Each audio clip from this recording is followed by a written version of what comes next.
Now, Sandberg to Manchester United. It's not a sexy signing, according to some fan base. They think that we should have gone for Ugarte or something better. But why is it so the Manchester United, and particularly Erik ten Hag and the scouting department, are looking to put a bid on 25 million for the Norwegian midfielder or the CDM? Well, let's dive right into it. But before we do, please don't forget to like and subscribe.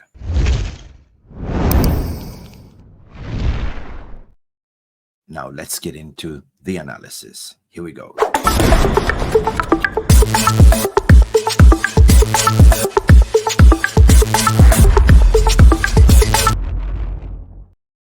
As we are looming in the transfer window, as we are wheeling and dealing, trying to negotiate, clubs needs to sell in order to get players in as well.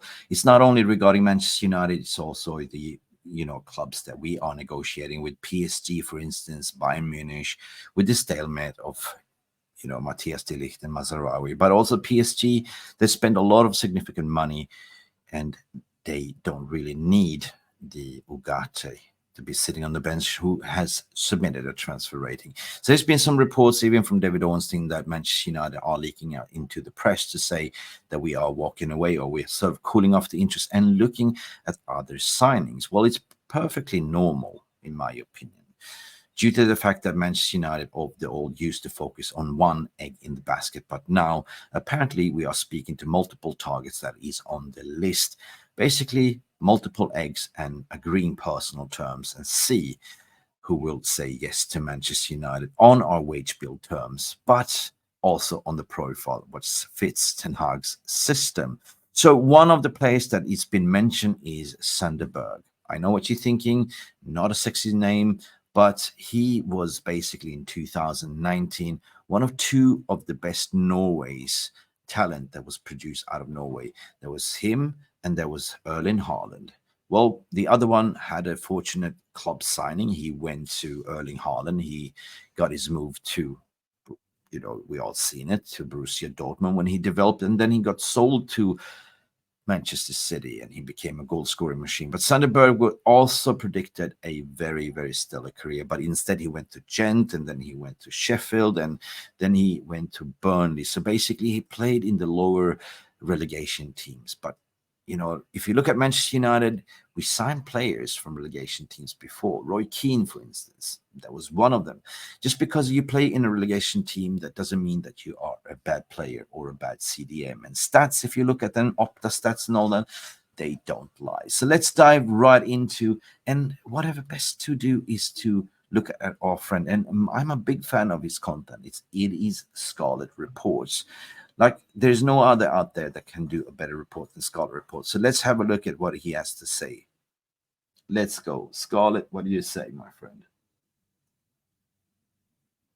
This sequence, this is such an amazing sequence, by the way. When I saw it, when I was watching, this was against Spurs, I was just screaming because I was like, whoa, this is amazing. Look what he does. He receives the ball, and then on the turn, beautifully, just goes in. Here, tenacity. Just make sure that he wins every duel. And then here, what I like about this sequence right here is that most players would have played it safely, which is just play a through ball to this player right here. But no, this is what Berge is going to do. High IQ player right here. And then comes inside. And then beautifully, this opens up a new passing lane for him, a very dangerous passing lane for him. He sees the number 34, beautiful through ball. And then, of course, beautiful goal for Burnley. What a player Sander Berge is. Well, I agree. What a player Berger is. I mean, basically, if you read the stats, the interceptions is quite low. If you look at the driver of the ball, also low. But if you watch really what Berger do and what Scarlet Report is saying, what a player, IQ player. The breakup of play, the interception is, according to my memory, 27 per 90. But the way Berger has been playing, you saw here, breakup of play, driver of the ball. He's a tall stature, 6'4" or something, 6'2", very tall, 194, 95 centimeters tall in metrics. The way he can drive the ball, the way he sticks with the ball, it's very press resistant and very hard to pull down. It's like a lumberjack. You have to chop his legs off in him to fall. But the way he was distributing ball in the final third was just sublime. That is IQ. And that is what Manchester United is looking at. They're looking for intelligent players, players that could actually shield the defense and drive the ball forward and put the passes in the final third.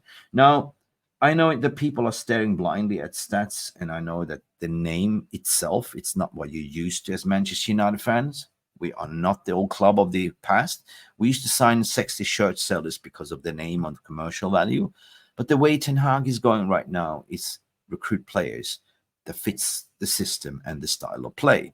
Now, it's clear and obvious that we are going to play 3 in the back or 4 in the back sometimes. And we're going to play, fullbacks bombing forward, high line. We're going to play with 6 players pressing up front. And then we need that kind of destroyer and the distributor that could sort of be very good in the air like Sandber Berge is, just to do simple things. Yeah. Just, defend as also providing the attack. Now, I think that a lot of players been reactionary, or a lot of fans have been reactionary to say, well, he's not a sexy signing. But let's continue with the full Scarlet Report, and all credit due to the Scarlet Report. Links and credits will be in the video, but you can watch in full in the description below. So let's continue. And why reinvent the wheel when somebody has already done the report? Let's go Scarlet Report. Here we go. It seems that Manchester United are going for Norwegian midfielder Sander Berge this summer.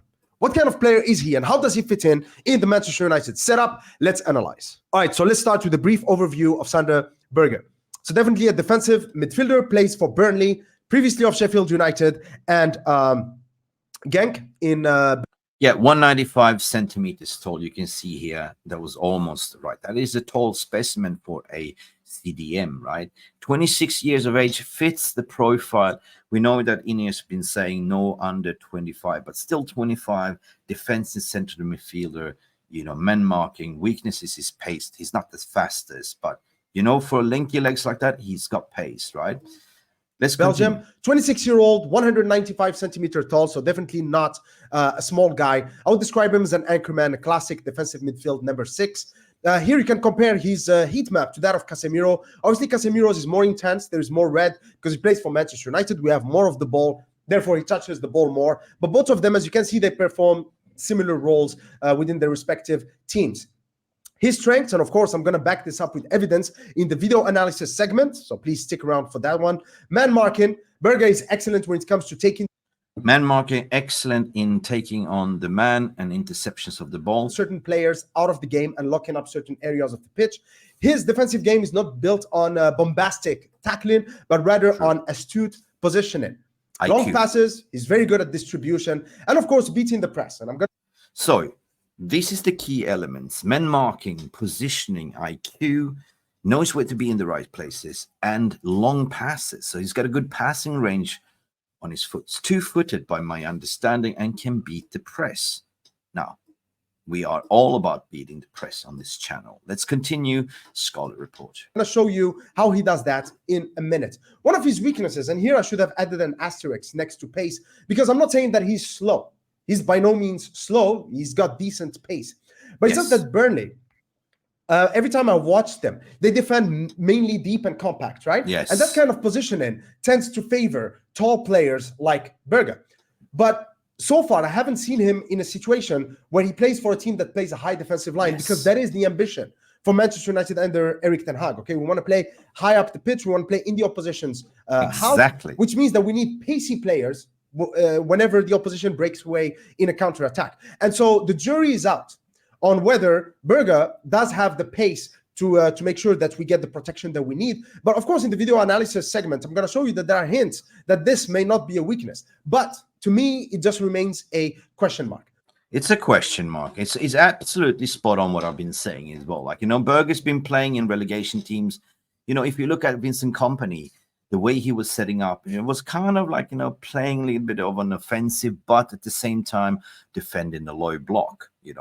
That's what he's been part of them in the majority of the teams that he's been playing. But he was not that player when he left Norway.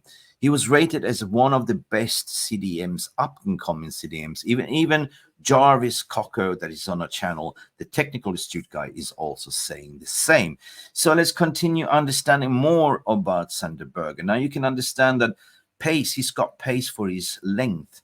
And otherwise, Ten Hag was not being able to look at him to sort of have that recommendation to sign him for 25 million British pounds. Anyway, injury risk assessment. His last injury was a hamstring injury back in the 21-22 season. Of course, after that, he played a whole season in the Championship with Sheffield United. Those are long, grueling, hard seasons. You know, they played 46 games. And he didn't pick up any injuries, and he played most of the games. And then, of course, last season at Burnley, playing in the in the Premiership. Burnley also under company. They play a high-octane, high-intensity game, and yet he didn't pick up any injuries. So again, risk is very minimal. But just like Lenny Yoro, you know, you're always at a risk of picking up an injury, mainly if it's a contact injury. But overall, his risk assessment shows that Berge is quite a solid player. Okay, so I like that. You know, it's not injury-prone in certain ways, right? So basically, what you're saying here, he plays in the Championship. And in the Championship, okay, that is a very tough game, very physical, and he managed to play all the games in the Championship. He had 3 injuries. I would say no, 1 hamstring injury, 1 was a coronavirus, so that's not really an injury, and 1 was in surgery in 2021 season. That is astute. That shows you that this is not an injury-prone player. Okay, let's continue. Furthermore, so let's move on to the video analysis. Okay, this is what I like.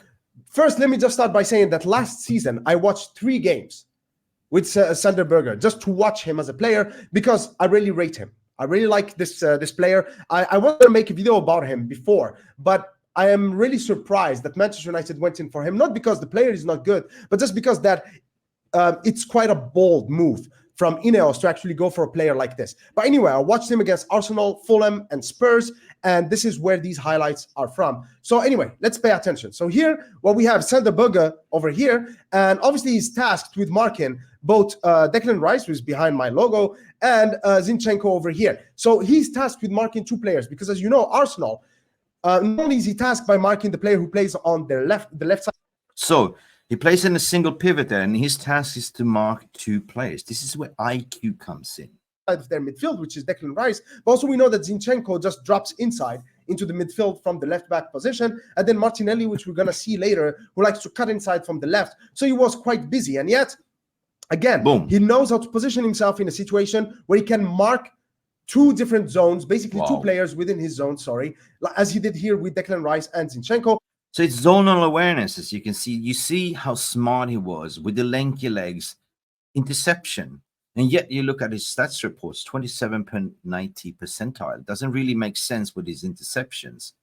Very good defending, from him. Here again, he's going to show one of his key attributes, again, like I said, which is man marking, just keeping an eye on dangerous players and making sure that he nullifies the threat. And he's going to do the same thing here with Martinelli. Obviously, he identifies the threat. He follows him, and then he wins the race, and then throw in for Arsenal. That's very good. He's very good at defending these half spaces over here. Again, speaking of half spaces, he understands, here is Berge over here, he understands that this area right here, as you can see, this area right here is one of the most dangerous areas in the modern game, and that he's there to block off the space and then intercept the ball. Yeah, and if that was Scott McTominay, there was be ball watching and jogging. So definitely, if you think that Sander Berge is not a sexy name, think twice and think what Scott McTominay would do in this instance, just as a reminder. This was against Fulham, and this is what I talked about when I talked about his weakness and pace as being a potential weakness. Here, he's proven me wrong a little bit because this is the situation I was talking about. So Burnley are committed forward. Fulham are breaking out in a counterattack, and yet Berge is there to win the ball. Excellent. And then here, again, same thing, just coming back from an offensive action to come in and provide protection for his teammates. Okay. Now, here is another aspect of Berge that is extremely underrated, and it's his playmaking and his distribution. Okay, playmaking. This is also what we're looking at. We're looking at CDM or central defender midfielder that can break up the play, be intelligent, positional awareness, but also distribution of ball. Ability. So here, this area is empty. He needs to come in because if they want to build up from the back, they need the number 6 player who will drop into this position. He comes in. obviously. And then what I like about this is, look, so I magnified his face because he's assessing his option. And that's very good. Every playmaker needs that. You have to know what you're going to do next, and you have to lift your head and always assess your options. He identifies the best option, then it is the best option. And that's a beautiful, sweet pass with a nice swerve.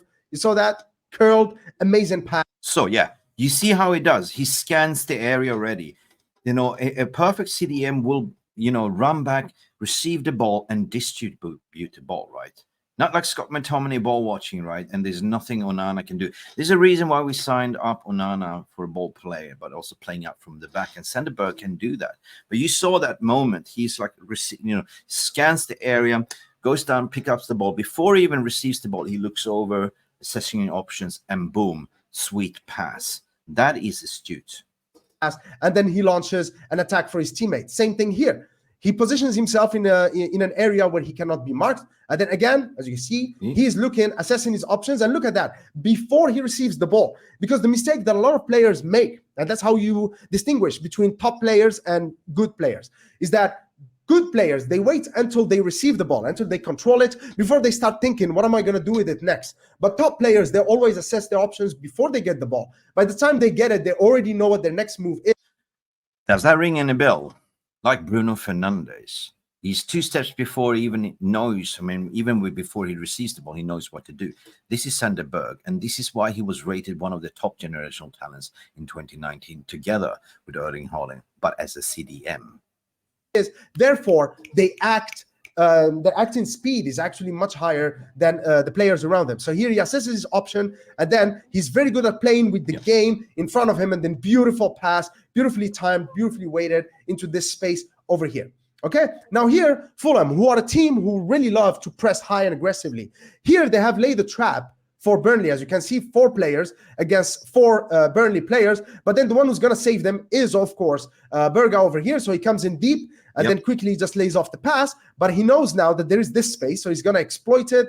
He receives the ball into his space and then gets the ball out, gets a free kick for Burnley here. Of course, Fulham didn't have an option. This is Palina, by the way. It's either he breaks off the attack and gives Burnley a free kick. He got a yellow card for this one. Or it's going to be like 3v4 for Burnley and potentially a chance to score a goal. So again, beautiful from Berger to get the ball out and to let his team breathe a little bit from the high pressing trap that Fulham have laid to them. Then in the same game, in fact, it was just a few minutes later, Berger finds himself in the situation where he scores a beautiful goal. So identifies that there is a space for him to exploit. If I remember, Michael Carrick, who I think Berger really reminds me of. Look at the shot. He scored a goal similar to this against QPR back in the day. I think 2008, 2009. Again, just drove with the ball forward and then a shot into the low corner.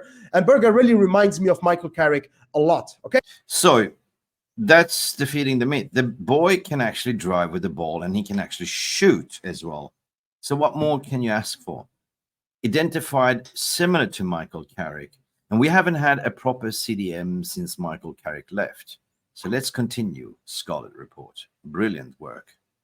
Beautiful goal. And here, this sequence, this is such an amazing sequence, by the way. When I saw it, when I was watching, this was against Spurs, I was just screaming because I was like, whoa, this is amazing. Look what he does. He receives the ball and then on the turn, beautifully, just goes in. Here, tenacity. Just make sure that he wins every duel. And then here, what I like about this sequence right here is that most players would have played it safely, which is just play a through ball to this player right here. But no, this is what Berger is going to do. High IQ player right here. And then comes inside. And then beautifully, this opens up a new passing lane for him. A very dangerous passing lane for him.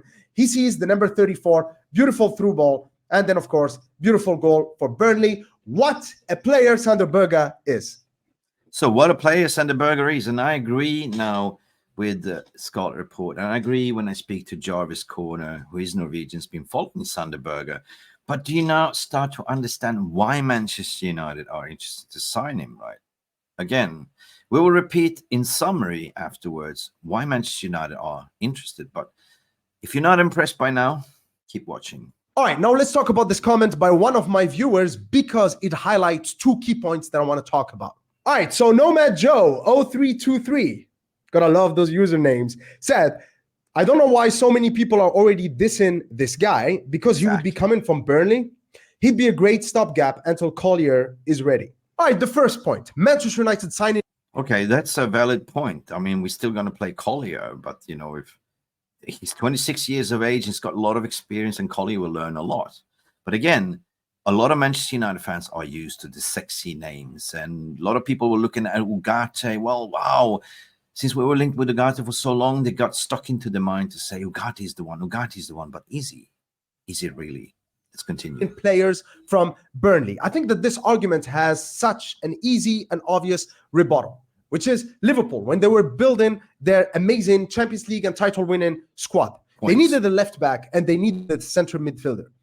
Who did they go for? They went for Robertson and Wijnaldum, both of whom they got relegated with Hull and Newcastle respectively. And of course, Wijnaldum became one of the best central. Very good point. They got these players that was relegated, that was on the cheap. But what happened? Midfielders in the world. And of course, Robertson became one of, if not at that time, the best left back in the world. When you are a big club like Manchester United, there are two ways you can recruit players, okay? First, you can just look at players based on their performances, okay? But the problem with this is that the players are going to be expensive, and there is no guarantee that they're going to transfer those performances to Manchester United. We've seen that before. We sign players because of their output and performance, but as soon as they come to Manchester United, they just plummet. Yeah, we've seen it before. Not going to mention names. Case in point, Jadon Sancho. And the second method is actually to look when nobody else is looking, to look for underrated and undervalued players like Wijnaldum, like Wijnaldum, like the hidden gems, like finding players in the grassroots leagues, like in South America, recruiting from cheap, and they become superstars. And Robertson. And every club has to have a strategy that combines these two methods. If you only focus on one, it's not going to be a successful strategy. Yes. Now, the second point about Collier, I talked about this in my Collier video. I think that when you look at Erik ten Hag, when it comes to youth development, he does have a pattern.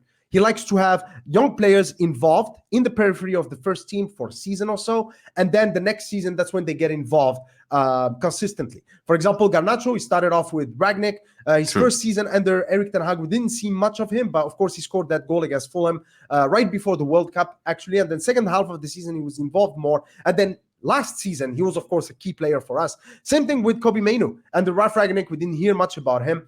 Under Erik ten Hag, he was on the bench a few times. I think he played about 10 minutes against Charlton in the Carabao Cup. So he was on the periphery of the first team. So the point is, what he's saying is exactly what I've been singing. We're singing from the same hymn sheet, the Scarlet Report, basically. So Ten Hag likes to play, likes to embed youth. He's already identified from the under-18s and tapped him on the head, saying, Collier, you're going to be a breakthrough season. You're going to be part of the first team. Same with Harry Amas.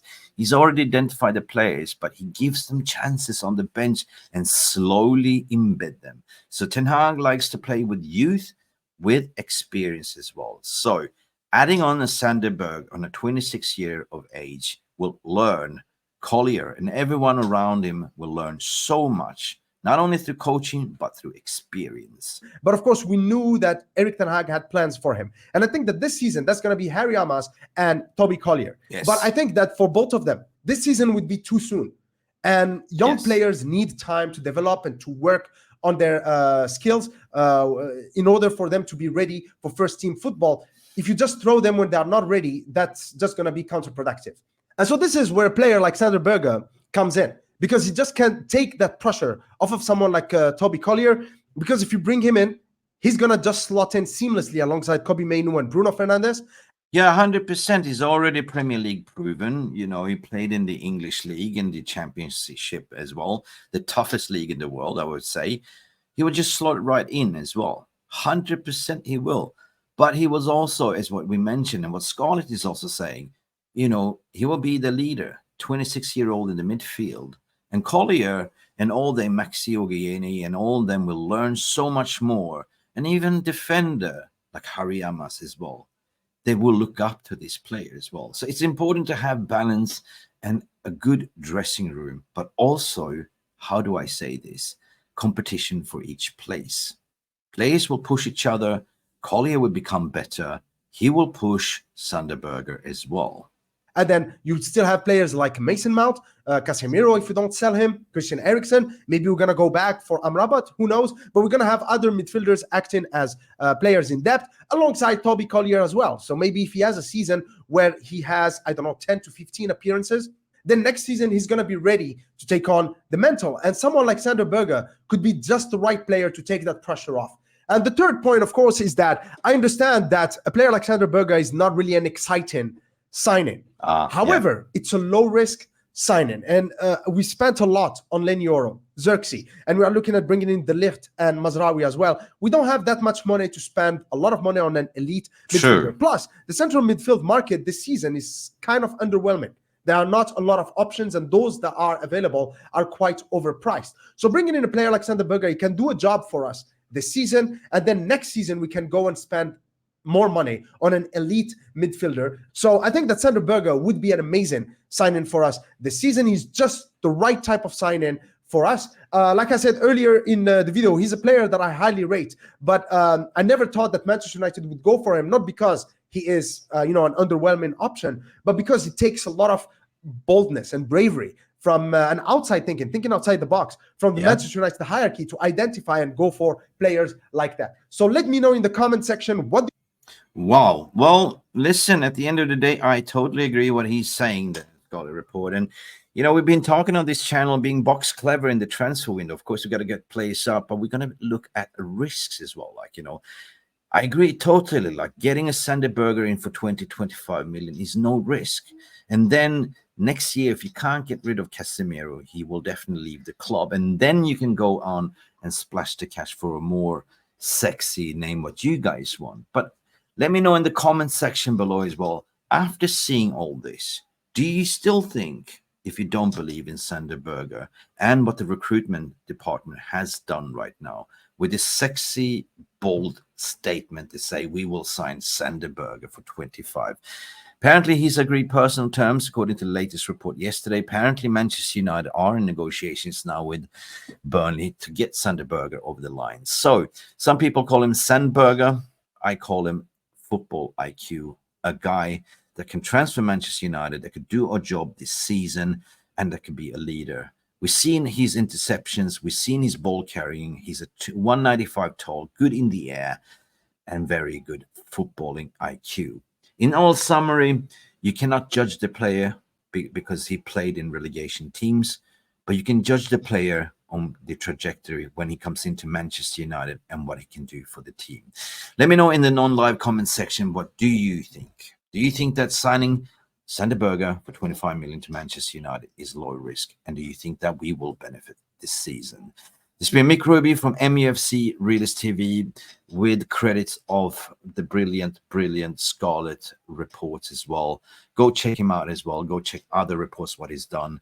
Brilliant video, and I would just say thank you so much. Glory, glory, Manchester United. And remember, always peace, love, and banana. We had our analysis, we had our say, and hopefully we made you a better day. Like and subscribe, and we shall see you in the next one. Bye for now. Thank you so much for stopping by and watching Mufc Realist TV. Don't forget to like and subscribe and follow us on the socials.